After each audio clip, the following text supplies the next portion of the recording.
There comes a time when speedruns become so optimized that speedrunners need to go for every single time saving strategy, no matter how risky it is, just to squeeze out a world record or break a minute barrier.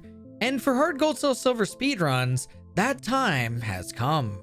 But the thing is, the strategies speedrunners use in order to break hard gold, soul, silver are close to being pretty unreasonable. And to find out why, we need to look at where the game was a few months ago versus where it is today.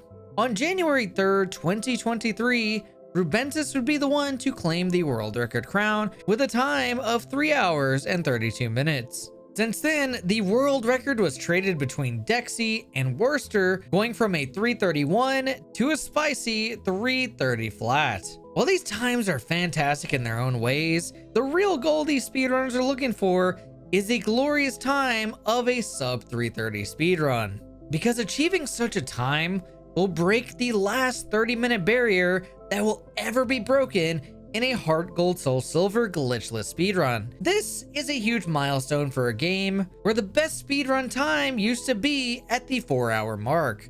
Because we're nearing such a massive milestone, speedrunners have taken the game so far that they're forcing the game to give them the best possible fights through RNG manipulation. This is done by spotting various visual cues before entering a gym. Then by timing your entry into a battle, you can force the results to be in your favor. This manipulation strategy is commonly used on the early gym leaders since they are the hardest ones to deal with.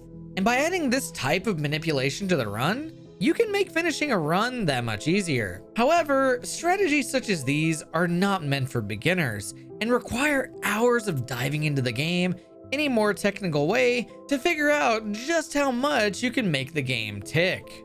However, these aren't actually the only strategies like this. The next one that I would consider to be pretty ridiculous is the trash can manipulation inside of Surge's gym. With trash can manipulation, you can force the worst puzzle Pokemon has ever created to be extremely simple by precisely timing pretty much everything you do, from the credits into the SS Aqua, Sabrina's gym, the power plant, Misty's gym, and finally Surge's gym. But because we're at a point where you need to be this precise to get a world record, adding one more crazy thing might just seem more unreasonable, right?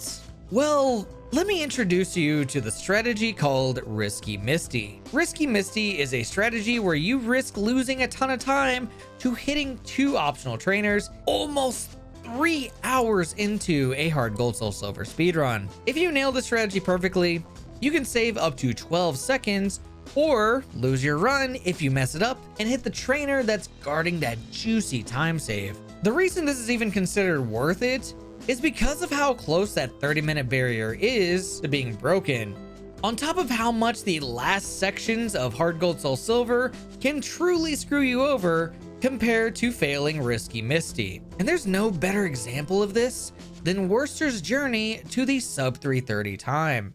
Werster began his journey for the sub 3:30 time around the beginning of December 2022, slowly improving his skills to inhumane levels of consistency. Eventually, Werster got a brand new world record, but it only lasted 6 days before Decsy would fire back with an even better time.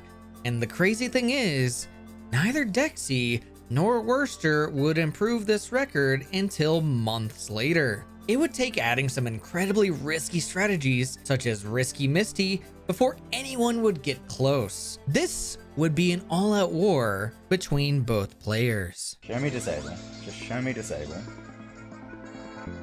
No dude, no dude, no dude, no dude. Disable! Thank you. So close! That's my best ever rock tunnel. Yeah, it's definitely still the best rock tunnel I've ever had, but like if it was actually the bonkless one, like if it was, oh my god, I've finally done it on this pace, I would just be like, please let this be a record.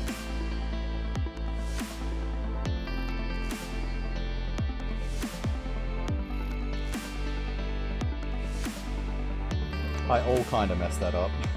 And then I just completely grandmared it. Lost many seconds there, way more than I ever should. That was total shit.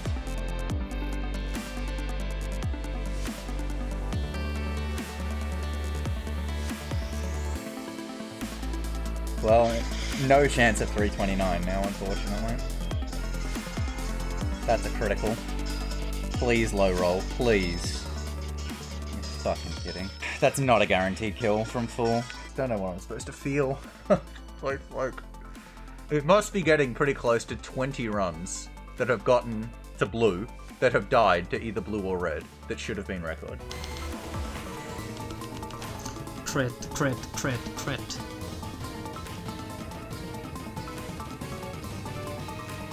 Not poison, survive. No!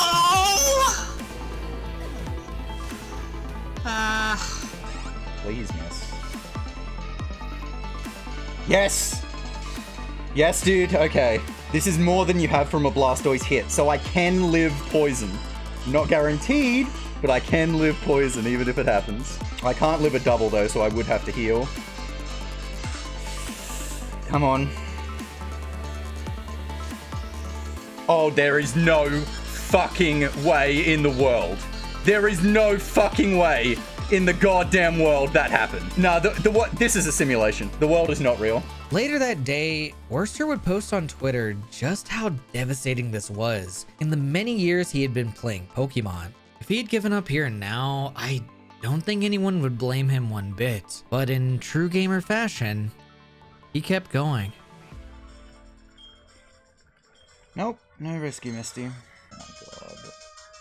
Oh my god. I am going to lose time on the worst split of my whole fucking run.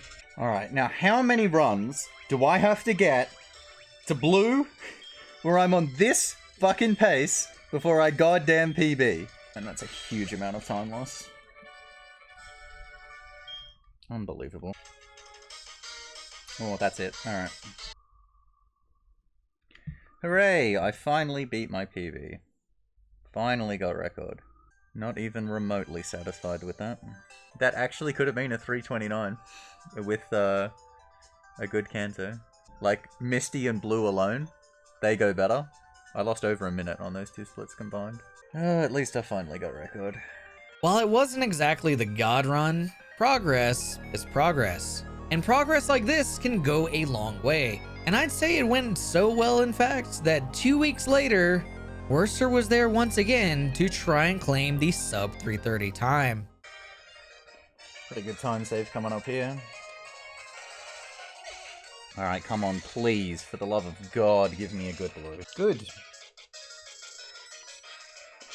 We are in business. That is a standard blue, which saves a lot of time over my PD. Been feeling like with a lot of these runs, I've been like pushing further and further how long and how deep into the run it's genuinely been. This run could 329. This is the first run I've had after blue where this run could 329. Alright, here we go.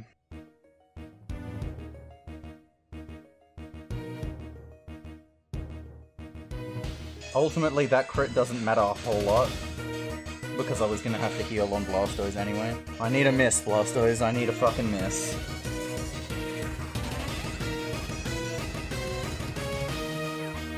Damn.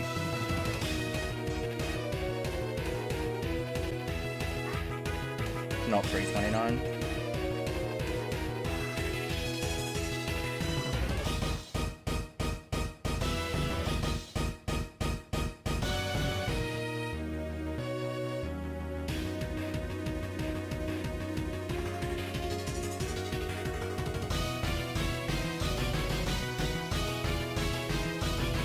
Bro. This is actually pretty risky, but if I heal again, this is barely a fucking PB, honestly. That was a really high roll from that Blizzard. Pretty decent chance I just get ranged on the sludge bomb here.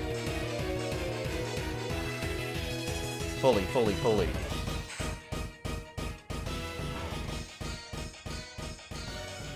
Okay. If that Blizzard that froze me had missed, that would have been 329. It's a much better time. Damn, that red fight sucked though. I feel much happier having a 330 but I still want a 329. And as of this video, this is as far as Werster was able to take the world record down to, thanks to having to attend a few events. But this journey for sub 330 was still such a magical journey that brought the world record down by nearly 2 minutes. And while Werster won't be able to come back for another month, I'd be on the lookout for both him and Decsy in the near future. Did you know that Pokemon Diamond and Pearl can be beaten in under an hour? Click here to find out how. And don't forget to subscribe for more Pokemon speedrunning news and content.